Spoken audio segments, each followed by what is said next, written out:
Le décryptage à présent, je suis avec les deux invités. Alessandre Besson, bonjour à vous. Anel, bonjour, bonjour aux amis internautes de Zaï TV. Alors, un habitué, mais également on a un nouveau sur le plateau, c'est bien sûr le coach Ghislain Dossou, bonjour à vous. Bonjour monsieur Anel, merci à tout le monde. Alors coach, on va probablement commencer par vous. La Ligue professionnelle a abordé sa 5e journée ce week-end, le week-end précédent. On a eu 16 rencontres sur les 18. Mais également, on constate cette journée particulièrement que les Buffles du Borgou ont réussi à décrocher leur première victoire depuis le début de la saison. Déjà les Buffles avec tous les moyens que l'on a apportés au club cette saison, 5 journées avant de voir une première victoire. Déjà, qu'est-ce qui a justifié ce retard dans les résultats et comment vous analysez cette première victoire? D'abord, je vous remercie de m'avoir invité sur ce plateau. Ça fait plaisir d'être parmi vous cet après-midi pour décrypter ces sujets footballistiques. Donc les Buffles, comme vous le savez... Face à Boa, Sinandé ce week-end, 1-0 pour la victoire des Buffles. Oui, comme vous le savez, le football, c'est comme une sauce qu'il faut préparer. Donc, comme vous le savez, les Buffles ont un nouveau sponsor, donc avec de l'argent, mais l'argent ne fait pas tout dans le foot. Il faut un temps d'adaptation avec les nouveaux joueurs, construire une belle équipe pour pouvoir bien attaquer les choses. Donc, nous venons d'assister à leur première victoire ce week-end et nous espérons encore plus de victoires les prochaines fois. Alors, Alessandre Besson, c'est la sauce qui finit par prendre ou c'est juste le manque de performance? Non, je pense que les Buffles ont certes tardé avant de prendre, mais là, avec le résultat c'est un moteur diesel. pas forcément moteur diesel, mais je dirais simplement que bon, le réalisme a commencé par regagner la maison. Ils ont fait revenir beaucoup d'anciens cadres et il faut forcément, comme l'a dit le coach, du tempo d'adaptation pour ces anciens qui sont revenus, de même que ceux qui ont été recrutés. Et là maintenant, disons que la cohésion est en train de revenir. Et en face également, n'oublions pas que c'était quand même le jeune promu et Boa de Sinandé. Boa qui d'affilée vient d'enregistrer sa deuxième défaite. Je ne sais pas si c'est les réalités du niveau professionnel qui ont commencé par attraper cette formation de Bemereke. Tout compte fait, et de Sinandé autant pour moi, tout compte fait, on voit déjà les buts se lancer et on espère vivement qu'ils vont enchaîner pour quand même le permettre de revenir au devant de la scène parce que les buts quand même sont tellement attendus dans ce groupe A. Ce groupe A qui est très corsé. Donc, si vous ne prenez pas les premiers points, vous risquez vraiment de faire des calculs vers la seconde partie du championnat. Ce groupe où il y a des ténors, notamment Dadje Football Club, qui est maintenant dans la dynamique du vice-champion, en quelque sorte, qui se met déjà dans les premiers rôles. Dadje qui fait une 4e victoire consécutive à la fin de cette journée face à l'équipe de Dynamique de Parakou, Dadje qui s'impose 3 buts à 1. Oui, Dadje, je pense que c'est ce qu'on devait normalement voir chez Dadje depuis l'entame de la saison parce qu'en termes des clubs qui se sont bien préparés, je pense que Dadje fait partie de ces genres de clubs, fait partie du moins de ces clubs, puis Dadje a eu la compétition africaine pour pouvoir mieux se préparer. Malheureusement, Dadje, après la compétition et sur le continent, certains joueurs sont partis, d'autres sont venus et maintenant on voit déjà que le club est en train de retrouver cette cohésion, ce qu'on vient de souligner tout à l'heure avec les Buffles. Le club a commencé par retrouver cette cohésion sous Yaya Kone. Les résultats ont commencé par s'enchaîner et ça ne peut être que ça normalement. D'abord c'est ça, le Dadje doit normalement tenir son rang, vice-champion en titre.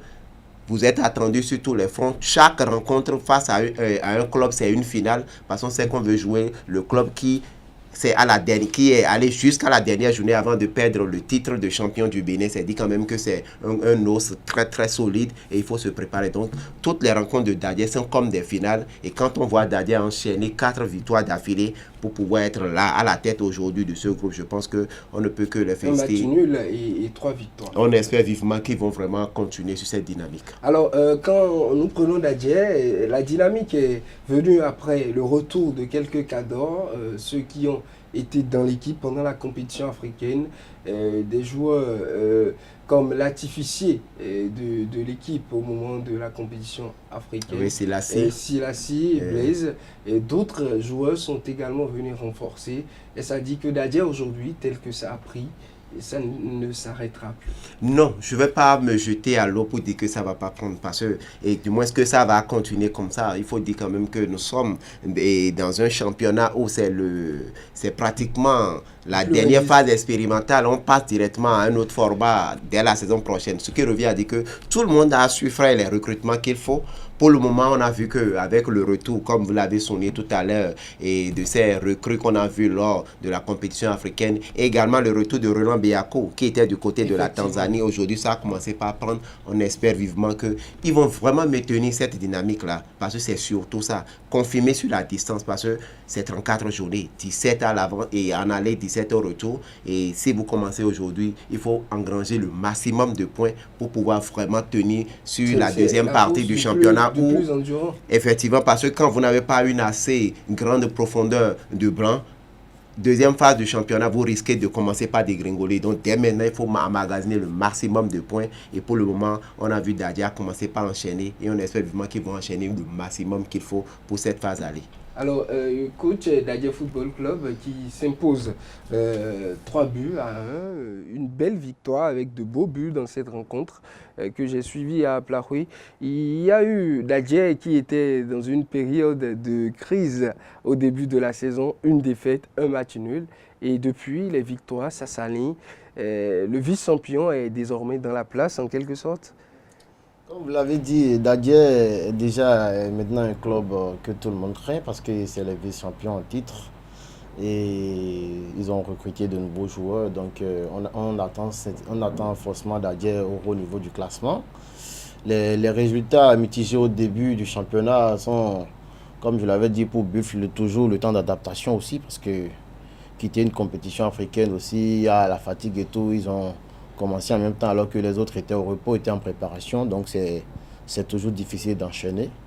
Et comme vous le savez, le championnat, c'est une endurance et c'est la fin qui justifie les moyens. Donc je pense que Dadier est de retour, mais comme on ne va pas trop se faire plaisir en disant que Dadier fera rien que des bons résultats. Encore que Dadier se déplace beaucoup dans le septentrion. Voilà, donc la poule est très difficile. La poule est très difficile, très relevée. Au septentrion, nous n'avons rien que des grandes équipes qui veulent se hisser et qui veulent jouer la première division. Et déjà aussi ici, il y a des équipes comme Dadier, l'Autopopo, la CNDSS, c'est beaucoup d'équipes qui ont rejoint. On veut seulement 9, donc ça sera très très très difficile. Vous étiez en train de parler tout à l'heure de l'Autopopo qui n'a véritablement pas encore fait ses preuves dans ce championnat parce que nous nous retrouvons avec un club qui a déjà 2 matchs en retard, 2 matchs reportés. La journée précédente, la 5e journée, la rencontre avec Abeille a été reportée. L'Autopopo qui ne s'exprime pas encore vraiment sur la pelouse. Ça dit déjà que, dans le contexte où nous revenons, nous connaissons les ambitions de cette équipe. Est-ce qu'on peut attendre de pied ferme cette équipe pour faire de grandes choses cette saison? Vous savez, aujourd'hui, le football béninois a tellement hissé le niveau, au niveau de notre championnat, donc il n'y a plus de petites équipes. Encore que cette saison, nous passons à l'année prochaine à la première division et la deuxième division, donc tout le monde va mettre les moyens en œuvre pour pouvoir se qualifier.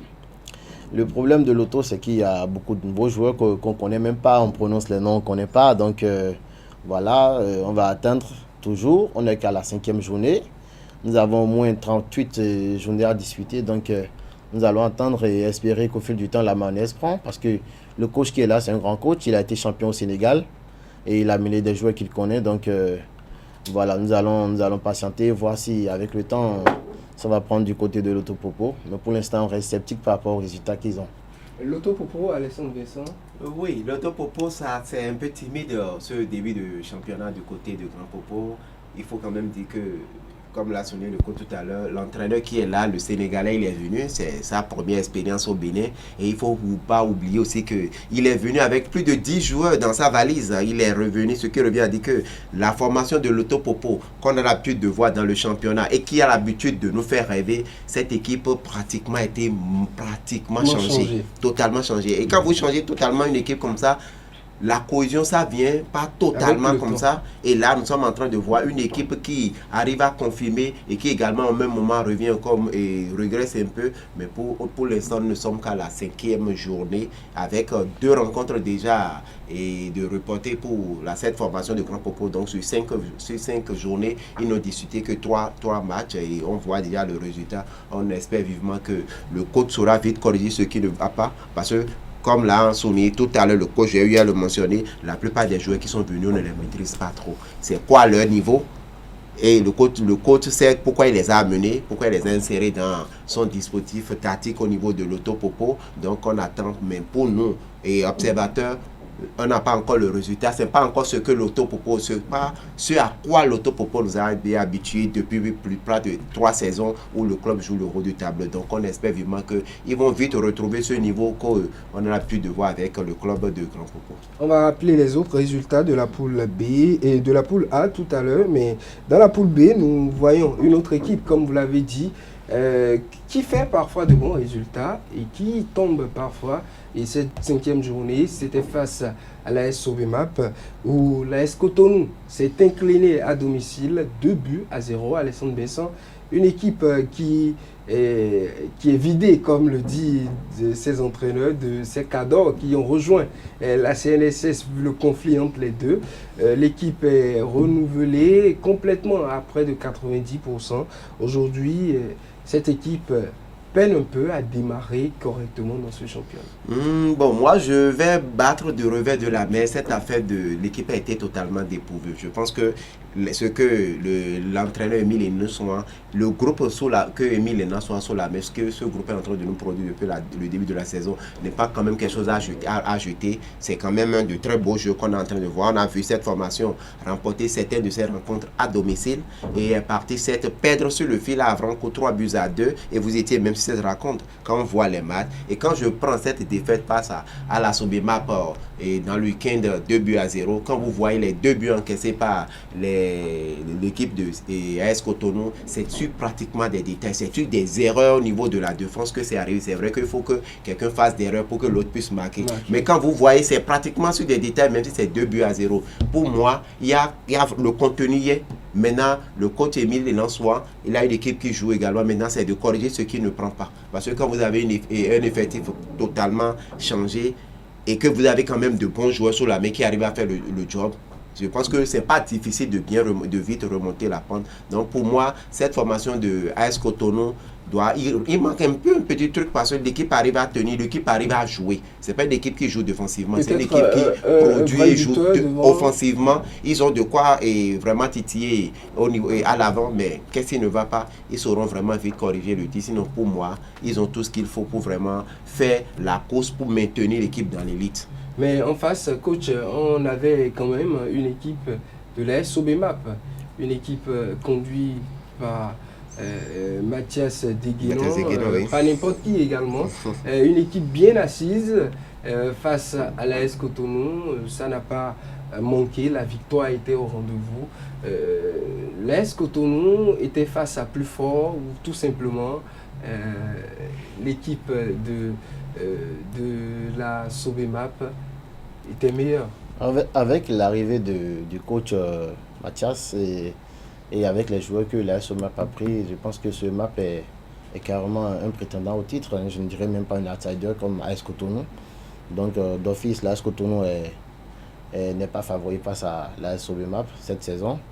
Et il est à signaler aussi, il est à noter aussi que les équipes béninoises aiment trop changer d'effectif et chaque saison on repart toujours à zéro, donc c'est toujours difficile au début de trouver les bons résultats avec le temps. Donc voilà, sinon je pense que l'AS Cotonou demeure un outsider par rapport à l'AS Sobemap qui joue carrément le titre cette saison. Alors dans cette poule également, on a 2 autres équipes qui ne se détachent pas du nul. L'ASPAC, ASVO, des rencontres, les 2 se sont opposés cette journée et au final on a eu un score nul et vierge de 0 but partout. On vous connaît très proche d'Asvo. Qu'est-ce qui se passe finalement Je ne dirais pas très proche d'Asvo, je suis un homme du terrain. Oui, La mais belle preuve, j'étais sur la rencontre de Côte d'Ivoire le samedi, j'étais à Tofor pour cette rencontre. Il faut quand même dire que nous avons eu en face 2 équipes très joueuses. Faut pas se voiler la face. Les équipes qui jouent, on a vu le coach Fazazi qui l'a avoué. Il ne sait pas pourquoi l'équipe ne gagne pas. Merci bien, c'est ce qu'il m'a même confirmé dans l'interview. Je lui ai demandé, mais qu'est-ce qui ne va pas? Après 5 journées, il n'y a pas encore de victoire dans la maison. La pleure a dit, je ne sais pas.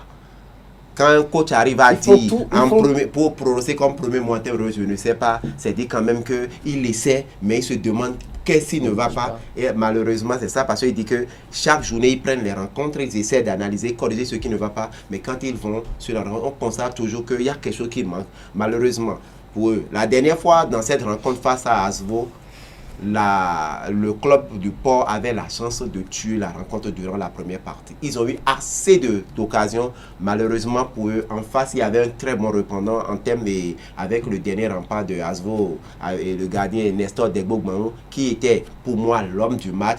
À lui seul, il a pratiquement enrayé toutes les occasions des Portugais en première partie, que ce soit les occasions conduites par l'ancien capitaine de Coton, Salim Bawa qui est revenu, qui est aujourd'hui portugais, et avec ses autres camarades. Ça a été très corsé, ça a été très dur pour la formation d'Asvo en première partie. Il a fallu en deuxième partie effectuer des changements pour que le jeu soit équilibré, pour que Asvo puisse se procurer également des occasions, mais à l'arrivée c'est toujours 0-0. Pour moi, la rencontre d'hier, je pense, et la rencontre du moins de samedi, les 2 formations produits du jeu, Aspac avait l'occasion de prendre les 3 points, mais on ne sait pas trop ce qui ne va pas. Les attaquants ils ont eu manqué de réalisme sur les derniers gestes. Et quand c'est comme ça, c'est difficile vraiment de pouvoir tirer les clubs vers l'avant. On espère vivement qu'ils sauront vite trouver ce qui ne va pas avant la prochaine journée. Avant de passer au prochain sujet, la dernière rencontre dont nous allons parler, c'est le Classico qui a opposé les Requins de l'Atlantique aux Dragons de l'Ouémé. Rencontre que les Dragons empochent, avec laquelle les Dragons empochent les 3 points, 3-2 pour les Dragons. Est-ce que le Classico pour vous a rempli ses attentes ce week-end? Honnêtement, je n'ai pas eu le temps de suivre le Classico ce week-end, ne serait-ce le résumé des buts qui ont été marqués, mais ça fait déjà 3 ans que le Classico a perdu sa valeur avec l'arrivée des nouveaux riches du football béninois, à savoir Coton et Loto, avec les équipes qui s'annoncent, Sirat FC, oui, et Sirat FC, des Bufflos, la CNSS, et donc maintenant, tout le monde s'intéresse maintenant plus au duel Coton-Loto que Dragon et Requin qui a perdu sa valeur d'entre-temps. Donc le problème au niveau du Requin, comme je le dis souvent, Requin, Asvo, AS Cotonou, Aspac, c'est des outsiders, ils sont pratiquement du même niveau, c'est toujours le même problème d'effectifs qui se renouvellent, qui s'impose et tout. Mais Dragon particulièrement, ils ont fait un très bon début de saison. Ils ont gagné Coton à domicile. L'année dernière aussi, la saison passée en première partie, ils étaient pratiquement champions d'automne. Bon, je pense que champions d'automne avant de lâcher prise. Donc, les Dragons sont une belle équipe et la mayonnaise est en train de prendre petit à petit. Donc, ils l'ont confirmé avec la victoire face aux Requins. Donc, on espère voir de belles choses. Il faut s'attendre à de grandes choses cette saison du côté des Dragons. Voilà. Alors, Alessandre Vincent? Oui, je pense que pour moi, cette rencontre, c'est l'équipe en forme qui a gagné. Quand vous prenez les statistiques, que ce soit pour Requin, que ce soit pour Dragon, il n'y a pas photo. C'est la meilleure équipe en forme pour ce début de saison qui a simplement triomphé. C'est vrai que ça fait 3-2. Quand on voit le score, ça revient à ce qui nous amène à dire que ça a été vraiment disputé. Les 2 équipes sont vraiment données. Mais à l'arrivée, c'est la meilleure équipe de ce début de saison qui a emporté comment on appelle, le club le plus titré du Bénin. Dragon est parti avec les 3 points. J'espère vivement que du côté de Requin, parce que ça devient un peu de trop avec ces résultats un peu en dents de scie en début de saison. Si on veut vraiment rester dans l'élite, je pense qu'il est temps maintenant qu'on commence par voir qu'est-ce qui ne va pas. Que ce soit au niveau des supporters, que ce soit au niveau des responsables, au niveau du club, je pense que les gens doivent revoir qu'est-ce qui ne va pas trop. Parce que moi, je m'étonne que pour un Classico, et la communication n'y est pas, alors qu'avant même on ne fait même pas de communication. Le nom même, ça traîne plus, ça fait des tout ça. choses doivent se passer. En plus du fait qu'il y a le jeu. Donc s'il y a pas, quand on arrive, si on ne produit pas trop le jeu, ça n'attire plus trop. Et j'espère vivement qu'ils vont vraiment corriger ce qui ne va pas pour que les requins, et non, ça ne reste pas simplement un mythe, mais qu'on puisse retrouver encore ce que nos papas, nos aînés ont vécu à travers cette génération, et à travers ces deux clubs-là, qu'on puisse nous aussi commencer par avoir vraiment cette occasion. Alors, pour clôturer d'abord cette première partie du décryptage, je rappelle les autres résultats dans la poule A. Nous avons du côté de Parakou les Buffles qui l'ont emporté 1-0 face à Bois de Silandé. Damissa s'est incliné 0-1 face à Beke Football Club. Match nul et vierge entre Panthère et Cavalier de Niki. L'AS Tonnerre s'est imposé 2-1 face à Real Sport Banigansé également. L'a emporté face à Espoir de Savalou. Dadje s'est imposé 3-1 face à Dynamique Football Club. Même score du côté de Aboumé. Les hommes de la cité se sont imposés 3-1 également face à Dynamo de Parakou. Rodio et l'AS Tapounet ont fait le score nul de 0 but partout, tandis que le match entre Lotopopo et Abeille, le match a été reporté. Dans la poule B, nous avons l'AS Cotonou qui s'est incliné 0 but contre 2, et nous avons face à l'AS Sobemap 0 but partout entre Aspac et Asvo, 1 but partout entre Aïma et l'AS Police, 1 but partout également entre la JSO et Aziza Football Club. Les Dragons ont emporté le Classico 3-2 face aux Requins de l'Atlantique. Étoile Filante s'est imposée 2-0 face à la Jeunesse Athlétique de Kétou, tandis que la Jeunesse Sportive de Poubet s'est également imposé sur le score de 2-0 face aux Militaires d'Adidja Football Club. Sitatonga a emporté également une victoire 1-0 face à Avrancourt. Omnisport Coton et l'USS Craqué ont vu leur rencontre reportée pour cause des matchs qui se disputent actuellement pour l'équipe nationale, toutes les catégories confondues. Dans les classements, nous avons au niveau de la poule A, Dadje Football Club qui reprend les devants avec 10 points à la première position, suivi de Banigansé également avec 10 points à la deuxième position. À la troisième position, nous avons Dynamo d'Abomey. Au bas du classement, nous avons Real Sport qui est à la dernière position. De l'autre côté, l'AS Sobemap est au coude à coude, mais pas avec les mêmes points. Premier, AS Sobemap avec 13 points. Deuxième, Dragon avec 11 points. C'est les deux places au niveau de cette poule B. Et nous avons troisième USS Craqué avec 10 points, avec un match en retard. Le champion en titre Coton Football Club avec un match en retard et à la 10e position avec 6 points. Et nous avons au bas du classement Aspac et Aswo qui se collent avec le même nombre de points et même goal différentiel. Aspac qui est à la 18e position avec 3 points, et nous avons juste avant 17e Asvo avec également 3 points. On passe maintenant au second sujet. C'est le sujet de la défaite du Bénin. L'équipe locale du Bénin s'était opposée au Togo pour le compte du premier tour des éliminatoires du championnat d'Afrique des Nations CHAN 2024. Le Bénin qui se heurte contre le voisin qui inflige la défaite de 2-0 au Guépard. Alessandro Vincent, c'était une défaite prévisible où l'entraîneur Moussala Tonji s'est juste vu pris au piège par le Togo qui ne montrait pas une grande figure à l'entame de cette rencontre. Bon, et le Bénin avait eu en face la dernière fois une équipe togolaise qui s'est bien préparée. Et j'ai eu à le souligner ici que quand on parle du CHAN, c'est pratiquement le niveau du championnat local qui est évalué à l'international. Et le Bénin face au Togolais la dernière fois n'avait pas les Béninois avaient quand même ce qu'il fallait. Et ils avaient cette profondeur pour vraiment faire la rencontre.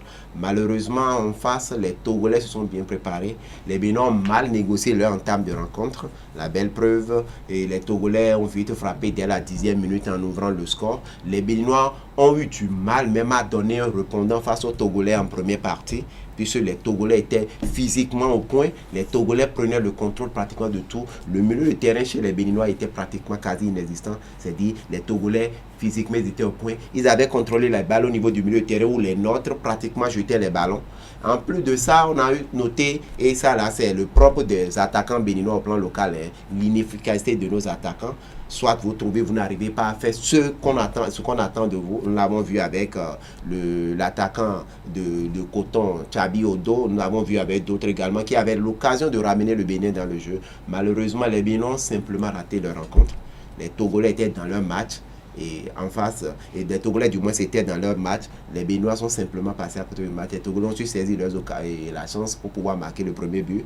Les nôtres, ils sont revenus que pratiquement en deuxième partie où on notait plus de fatigue du côté des Togolais. Il faut signaler aussi que du côté du Togo, le championnat n'a pas encore commencé. Ce que Robert a dit que en termes de préparation, le Bénin était un peu physiquement. Nous, on a eu quelques journées et tout là, mais au niveau du Togo, les gens n'ont pas encore le championnat. Donc, en deuxième partie, on l'a senti dans le jeu au niveau des Togolais. On a vu les nôtres sortir un peu pour commencer par aller chercher. Malheureusement, en allant chercher, on a laissé plus de place derrière. Et on encaisse le deuxième. On encaisse le deuxième, bien en toute fin de rencontre à la 92e minute. Ça a été vraiment fatal pour nous. On espère vivement que le coach Moussala Tondi, le sélectionneur Moussala Tondi et son adjoint Stanislas Akele, ils sauront vraiment faire la lecture du jeu qu'il faut pour nous permettre de vraiment remonter cette pente lors de la rencontre retour du côté de Félicia. Alors coach, qu'est-ce qui a manqué à l'équipe béninoise dans cette rencontre? Bon, déjà, il faut... technicien, oui, il faut déjà souligner l'absence de logique dans le choix du sélectionneur Moussala Tondi. C'est pas que je le critique, parce que sur la liste, je pense qu'il y a eu 3 remplaçants. C'est-à-dire il y a eu 25 joueurs qui ont été sélectionnés et puis il y a eu 3 remplaçants pour cause de blessures. Et il y a 3 joueurs qui n'ont pas pu jouer, c'est-à-dire il y a le capitaine de Coton, Bachirou, qui est blessé, et d'autres joueurs qui ont été remplacés respectivement par Nabil Yarou, Tadjou Alidou de Aspac et Roland Biako. Mais ce que je n'ai pas compris, c'est que sur le classement, les 3 deviennent titulaires alors qu'ils étaient venus en remplacement. Je ne sais pas pourquoi, quelle est la logique. S'ils sont remplaçants, c'est qu'il y a un groupe qui était là, et puis eux, ils sont venus pour remplacer. Normalement, il y a d'abord ce problème qui s'est causé d'abord, que moi, je n'ai pas compris pourquoi les remplaçants deviennent titulaires. Ensuite, le Bénin, je pense que sur ce match, nous allons au Togo, nous devrons normalement, ne serait-ce chercher un match nul pour essayer de mettre le paquet au match retour. On est passé à côté, alors que normalement nous avons une équipe, nous sommes déjà en championnat, nos joueurs devraient être plus en forme que les Togolais. Donc il y a aussi le fait que les Béninois se donnent confiance parce qu'il y a la présence de Imran Hassan, de Moumouni et le latéral gauche d'Aspac, j'oublie souvent son nom. Sankamao, et on oublie que l'effectif avec lesquels ils jouent en équipe nationale, c'est-à-dire les Steve Mounier, sont différents de l'effectif avec qui ils jouent. Donc c'est tellement difficile de s'en sortir. Donc on espère vraiment une remontada, comme on le dit, le samedi prochain. Alors très rapidement pour terminer, le Bénin aujourd'hui se retrouve du côté des éliminatoires de la Coupe d'Afrique des Nations pour l'équipe première, le Bénin, deuxième du groupe D avec 6 points. Nous avons le Nigeria qui a emporté le contentieux avec la Libye. Le Nigeria qui s'est vu attribuer 3 points avec une victoire sur tapis vert. Aujourd'hui, le Nigeria en première position avec 10 points. Pas encore qualifié, juste à peut-être 1 point ou 2 points de la qualification certaine. Et le Nigeria qui doit affronter le Bénin pour la 5e journée. Est-ce que ça complique les choses pour le Bénin, Alessandro? Évidemment que ça complique les choses pour le Bénin. Le Nigeria va chercher à décrocher sa qualification avant la dernière journée. N'oublions pas que la dernière journée, le Nigeria fait un déplacement du côté du Rwanda. Ce qui dit que du côté du stade Amaro, ça va être très bouillant. Ils auront vraiment du mal du côté du Rwanda pour la dernière journée. Ce qui dit que le Nigeria va vouloir simplement décrocher sa qualification face au Bénin. C'est ce qui vient compliquer la tâche pour le Bénin. Mais on l'a déjà dit ici, nous n'aurons plus les calculs, on va mettre de côté le Bénin pour aller à la CAN. Le Bénin doit remporter ces 2 rencontres à venir. Fait tout possible pour faire le résultat qu'il faut à domicile du côté de Félicia face au Nigeria. Si nous passons à côté de cette rencontre face au Nigeria, je pense que les calculs seuls ne vont pas nous suffire pour pouvoir passer. Alors coach, pour ce sujet, pour boucler le décryptage, le Bénin en situation difficile aujourd'hui. Comment entrevoyez-vous déjà la rencontre Bénin-Nigeria? Très difficile, très difficile. Le mieux à faire, c'était de gagner contre le Rwanda ou de ne serait-ce chercher un match nul au Rwanda. Je rectifie au passage les propos de M. Alessandre que le Nigeria reçoit le Rwanda lors de la dernière journée. Mais ce n'est pas une raison parce que le Nigeria l'a déjà fait il y a 3 ans. Et ici, au Charles de Gaulle de Porto-Novo, on avait besoin juste d'un point pour se qualifier, on ne l'a pas fait. Et le Nigeria donc, le Nigeria a gagné donc, à la dernière minute. Donc, cette fois-ci, je pense que nous devrons tout faire pour pas que les démons du passé reviennent et qu'il faut mettre le paquet pour, ne serait-ce même sans victoire, ne serait-ce chercher le match nul. Sinon, ne pas perdre le match nul et une victoire à la dernière journée qualifie le Bénin. N'oublions pas qu'on va du côté de la Libye. On se déplace. La Libye malheureusement a un point et ça dépend du résultat face au Rwanda également lors de la 5e journée. Mais je pense que on n'a pas d'autres calculs à faire. Le Bénin doit forcément gagner face au Nigeria. Merci à vous Alessandre Besson, merci à vous coach. Vous restez toujours avec nous. On se retrouve pour le focus juste après le jingle pour décrypter l'actualité concernant les Jeux universitaires du Bénin édition 2024.